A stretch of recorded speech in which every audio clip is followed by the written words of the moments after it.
ఓం నమ శివాయ. ఓం నమో నారాయణాయ. శ్రీమాత్రే నమః. మాస్టర్ జ్యోతిష్యానికి స్వాగతం. మరిన్ని విలువైన వీడియోల కోసం నా ఛానల్ సబ్స్క్రైబ్ చేయండి, లైక్ చేయండి, షేర్ చేయండి. ఈరోజు చెప్పబోయే అంశం ఆగ్నేయం లేదా సౌత్ ఈస్ట్. తూర్పు దక్షిణాలు కలిసే మూలను ఆగ్నేయంగా పేర్కొంటాం.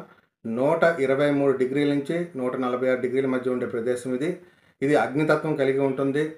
వంటకి అనుకూలము, డైనింగ్కి అనుకూలము, చదువుకోవటానికి అనుకూలము. అయితే ఎటువంటి పరిస్థితుల్లో కూడా ఇక్కడ బాత్రూమ్ కానీ, స్టోర్ రూమ్ కానీ, అలాగే పూజ గది కానీ రాకూడదు. అలాగే ఆగ్నేయం కూడా పెరగకూడదు, సరిసమానంగా ఉండాలి.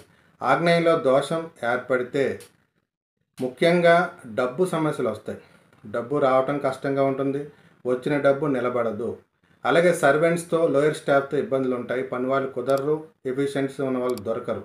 కాబట్టి ఇటువంటి దోషాలు ఉన్నప్పుడు వాటిని విరగొట్టకుండా వాస్తు రాడ్లు ఉపయోగించి సమస్యను పరిష్కరించవచ్చు. శుభం.